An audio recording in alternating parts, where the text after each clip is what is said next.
Hey folks, man, this is Monk, and we are back with another episode of From the Canopy Film Show, and I'm joined as always my co-host Cornelius. Hey, what's up? What's up, man? I just want to remind you folks, man, hit that subscribe button if you want to hear reviews about the latest films that are out in theaters, or if you just want to hear what we think about some of the films you're out there seeing. So, that'll help us out greatly. And today we're just going to be a review-only episode. We got a few holdovers from last week because we didn't want to do a super long episode. Surprisingly, I'm seeing a lot of stuff lately, man. So I don't know if you feel the same way, Cornelius. But I hadn't seen anything.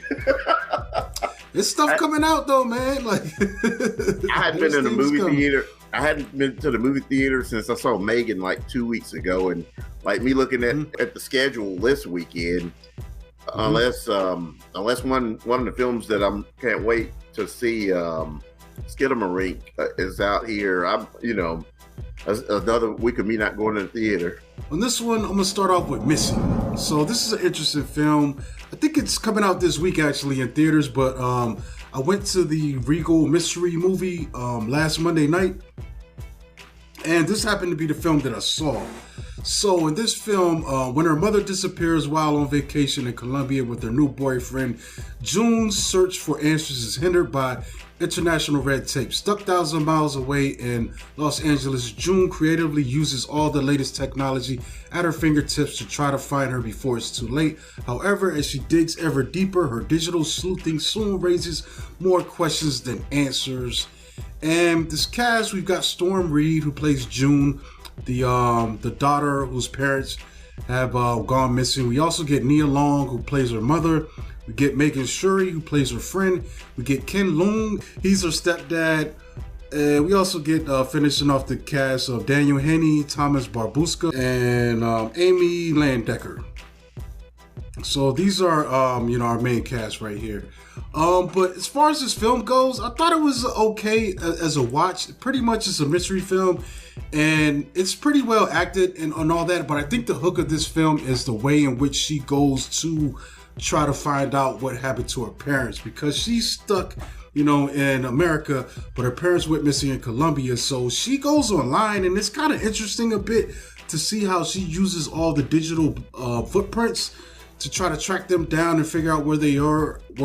There's even this service, this website that she uses. I think it's kind of a parody of a real life website, or it might be the real thing, I'm not sure. But basically she hires a local in Colombia played by Joaquim de Almeida, and he goes by the name of Javier, and he's a really cool character, man. I thought those were really cool interactions of her kind of directing him around and sending him on errands and, check this out, or go to this hotel and ask them to see the surveillance footage. So she's doing stuff like this to figure out, what happened to her parents. And for the most part, it is entertaining, but and there's some twists and all too, because as the synopsis says, she's finding things out along the way. It's like you go digging and you find stuff sometimes more than you want to know, and all of a sudden, she's in her stepdad's email and he's getting texts from some strange woman who's not her mom. So it's like, what are you involved with, stepdad? Same thing with the mom. So it's,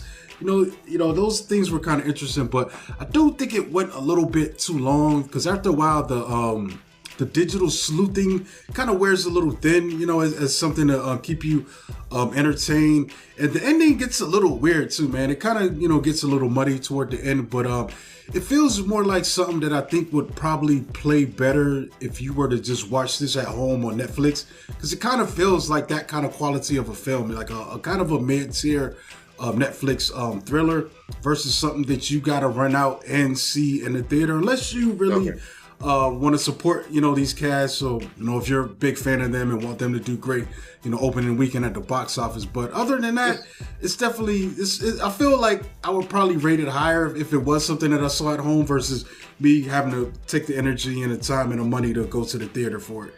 The trailer for it reminded me of a film that came out a couple of years ago called Searching. I think is it John Chow that was in it? I haven't seen it. It's like his daughter's missing, and he's doing like internet type sleuthing to find out, what was going on with her.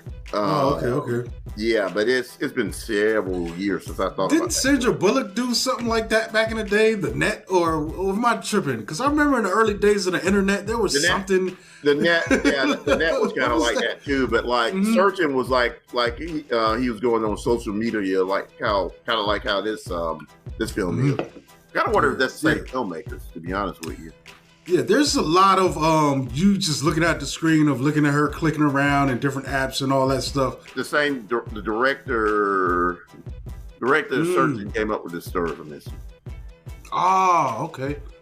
Yeah, so like I said, man, it looks cool at first, but then toward the end, it's just like it just wears a little thin because a lot of it is you looking at her, looking at a computer screen and clicking around and making connections, and at an hour and 51 minutes.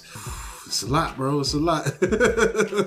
What's interesting, I did see people responding to it pretty positively, though. Like, I thought it was okay, but it seems like a lot of people that were in those preview audiences, especially not knowing what film we're going to see, were more into it, than I was. So, but I don't know. I'll be curious to see what it does. It's not a film that's like this super big budget or anything, so it might do all right for itself. Hey, Corey, one question. Regal's in your area. What have you seen on a mystery movie before? Well, this is the first one I was able to catch. Like, because they've done it, I feel like they do it every month, but this was the first time that I actually went and was able to attend one. Okay. So, and yeah, this one happened to be, missing. I thought it might have been House Party or something else that was coming up, but or playing too. I thought there was a chance it was going to be playing. Because from what I understand, when I look at the people comments on the previous ones, it's usually a movie that's going to either be coming out soon or something that just has a limited release. Like that Beer Run movie never hit the theaters here, but they played it at one of these mystery movie. Okay. So that what is the greatest beer run ever ended up being a Apple TV Plus film. Yeah. Mm-hmm. That's interesting. But it definitely tend to always be, something that's either on one of those streaming services or something that's going to be coming soon. So I felt like I knew I was going to see something that I hadn't seen before when I went to go. So that's one of the incentives that made me try to do it. Like AMC, I'm an investor because I have AMC stock, and they have like those investor early show viewings or whatever.